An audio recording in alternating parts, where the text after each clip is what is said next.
તો 270થી વધુ લોકોના જીવ લેનાર અમદાવાદ પ્લેન દુર્ઘટનાને એક અઠવાડિયાથી વધુ સમય વીત્યો અને હજુ પણ કેટલાક મૃતકોના પાર્થિવ દેહની પરિવારજનો વાટ જોઈ રહ્યા છે। ત્યારે આ ગોઝારી ઘટનામાં મેઘાણીનગરના 3 યુવાનોએ સરાહનીય કામગીરી કરી હતી। ત્યારે ન્યૂઝ કેપિટલની ટીમે આ ત્રણેય યુવક સાથે ખાસ વાતચીત કરી પ્લેન દુર્ઘટના સ્થળથી 150 મીટરના અંતરે અને આ ત્રણેય યુવકનું પ્રિન્ટિંગ પ્રેસ આવેલું છે, જેથી દુર્ઘટના સર્જાઈ તેની ગણતરીની મિનિટમાં જ તેઓ સ્થળ પર પહોંચી ગયા હતા અને અંદર ફસાયેલા લોકોને હોસ્પિટલ પહોંચાડવામાં મદદ કરી હતી અને અનેક લોકોના જીવ બચાવ્યા હતા।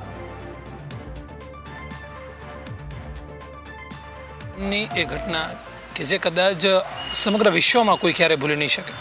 મારી પાછળ અત્યારે તમે જે દ્રશ્યો જુઓ છો, માત્ર અહીંથી 150 મીટરની દૂરી પર તે ઘટના બની હતી અને તે ઝાડની પાછળ જે ટેલનો ભાગ, વિમાનનો ટેલનો ભાગ જે પડ્યો હતો તે અહીંથી આપણે હાલમાં જોઈ શકીએ છીએ। પરંતુ આપણે અહીંયા શું કરવા આવ્યા તે એક સવાલ છે। 12 જૂને જે ઘટના બની હતી તેની મિનિટોના સમયમાં ત્યાં ઘણા બધા લોકો પહોંચ્યા હતા, પરંતુ એ ઘણા બધા લોકોમાંથી જે 2 લોકો છે જે આપણી સાથે અત્યારે હાલમાં મોજૂદ છે તે ત્યાં કઈ રીતે પહોંચ્યા, કઈ રીતે સમગ્ર બાબત તેમની સામે આવી, તેમના દ્વારા ત્યાં રહેલા વિદ્યાર્થીઓ અને પેસેન્જરો સાથે તેમણે કઈ રીતે જે એમ્બ્યુલન્સ છે તેમને લઈ જવામાં મદદ કરી, તેમની સાથે વાત કરી અને જાણીએ। સૌપ્રથમ આપનું નામ અને જે ઘટના બની આપના નજરમાં કેવી રીતે? મારું નામ અશોક મેવાડા છે। નવસારી જિલ્લા બજરંગ દળની પ્રમુખની જવાબદારી છે મારી।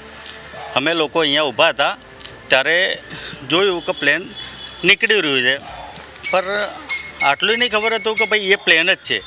પછી આ તો શું ધુવાળો એકદમ ભડકો થયો, એના પછી અમે એ ઘટના સ્થળે પહોંચ્યા। બધી પબ્લિક બૂમાબૂમ કરતી હતી, જોવાવાળી પબ્લિક બહુ જોતી હતી। અંદર જઈ અમે જોયું કે ભાઈ જતાં જતાં લેડીઝની આવાજ આવી કે ભાઈ બચાવો બચાવો કરીને અમે પછી અંદર ઘૂસી ગયા। ઘૂસ્યા પછી લેડીઝને અમારા મેહુલભાઈ છે એમને પહેલાં એ લેડીઝને એક્ટિવા ઉપર બેસાડી હોસ્પિટલ લઈ ગયા ને એ લેડીઝે કીધું કે ભાઈ બીજા બી લોકો અંદર છે, તો અમે ને બસંતભાઈ છે બધાએ અંદર જઈ રેસ્ક્યુ કરી ને બીજા અમારા જે કાર્યકર્તા મિત્રો બધા હતા એ લોકો ઉપર જઈ બધા એમને રેસ્ક્યુ કરીને બહાર લઈને આવ્યા। બહાર લાવ્યા પછી ખબર પડ્યા કે ભાઈ નીચે બીજા ગેસના બાટલાઓ બી છે। તો પછી અમે અડધી ટીમ અમારી ઉપર ને અડધી નીચે ને બીજી સાઈડમાં મોકલી દીધી હતી।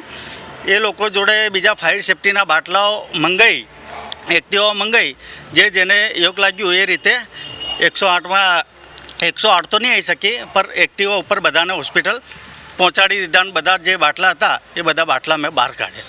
સાહેબ, અમે ઘટના સ્થળથી 100 મીટર દૂર હતા। પ્લેન જેમ જ ક્રેશ થયો અમને બહુ જોરદાર બ્લાસ્ટ દેખાયો, તો અમે અહીંયાથી ઘટના સ્થળે ગયા તો બહુ વધારે ભીડ હતી અને પબ્લિક બધે દોડમદાડ કરતી હતી। અમે 3 જણા અને બીજા બી અમારા કાર્યકર્તા હતા, અમે ત્યાં જઈને ઉપર પહોંચ્યા તો ત્યાં 20થી 25 જણા દબાયેલા હતા સાહેબ। તો અમે અને બધા અમારા મિત્રો અને બીજા જે સ્થાનિક લોકો એ જઈને પેલા પથરા હતા એમને સાઈડ કર્યું અને જેટલા લોકો જીવતા એમને અમે બહાર કાઢીને હોસ્પિટલ રેસ્ક્યુ કરાયું। અને એના પછી જે બનાવ નીચે ગયા મેસમાં 20 બાટલા ચાલુ હતા અને કોઈને જાણ નહીં હતી। એ અમારા અશોકભાઈ જઈને ચેક કર્યું તો દરવાજો વળતો તો એ દરવાજો તોડીને અમે લાતથી પથરાથી પછી 20 બાટલા બહાર કાઢીને એમના અલગ મૂક્યું કે બીજી કંઈ ઘટના ના બને સ્થળે। મેસમાં જે બાળકો જમતા હતા, આ એક વિડીયો પણ આપે બતાવ્યો કે તેમાં આપ બાળકોને બહાર લઈને જતા હતા, કેવી રીતની તેમની સ્થિતિ હતી અને બહાર તેમને કઈ રીતે લઈ જવામાં આવ્યા? સાહેબ, એમાં એવું હતું કે 20થી 25માંથી 5-7 જણા હતા એ તો આખા એમનું મોત થઈ ગઈ હતી, પણ જે 15-20 જણા હતા બચેલા હતા, કોઈનું હાથ દબાઈ ગયું હતું, કોઈનું પગ, કોઈની છાતી, જેટલી અમે મદદ કરી ફટાફટ કરીને હોસ્પિટલ પહોંચાડવાનો પ્રયાસ કર્યો સાહેબ, કે જેટલા હોઈ શકે એટલા વધારે માણસો જીવી શકે, એમને કંઈક તકલીફ ના હોય। તે વખતે એમના પગ અને હાથ બળી ગયા હતા અને બેક સાઈડ બળી ગયું હતું।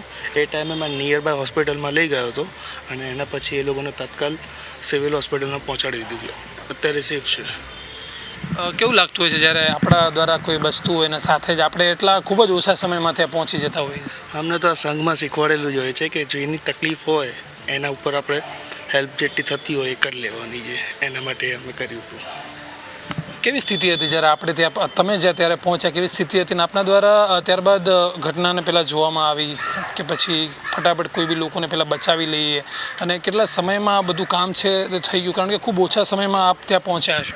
અમે 1.5 થી 2 મિનિટમાં અમે પહોંચી ગયા હતા, અને અમને જે વસ્તુ દેખાઈ એ અમને ચાલુ કરી દીધું હતું કે એ લોકોને જેટલું બને અમારાથી એ અમે હેલ્પ કરી લીધું હતું. એ લોકોને છોકરાઓ તો ઘણા હતા, એ અત્યારે એક્ઝેક્ટલી ખબર નથી, પણ ઘણા છોકરાઓ હતા ત્યાં, બિકોઝ મેસનો ટાઈમ ખાવાનો હતો, એ ટાઈમે જ બધા જમવા બેઠા હતા અને ઘણા લોકો હતા ત્યાં. બિલકુલ, આપણી સાથે અત્યારે એક એવા 3 વ્યક્તિ હતા કે જે પોતે તે દુર્ઘટનાના ગણતરીની મિનિટો ત્યાં પહોંચી ગયા હતા અને ઘણા બધા લોકોને સેફ એન્ડ સાઈડ પરથી લઈ ગયા હતા.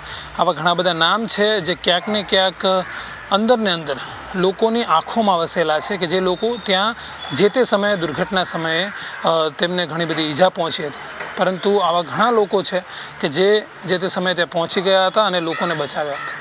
ચોક્કસથી અત્યારે હાલમાં જ્યારે આવી દુર્ઘટના બનતી હોય છે ત્યારે દરેક ધર્મ, જાત પાત ભૂલીને લોકો માણસાઈને એક ધર્મ બનાવી દેતા હોય છે, અને અત્યારે તેવા જ માણસાઈના એવા 3 વ્યક્તિઓ આપણને મળ્યા અને તેમણે જે આંખો દેખી હતી તે આપણી સાથે વાત કરી.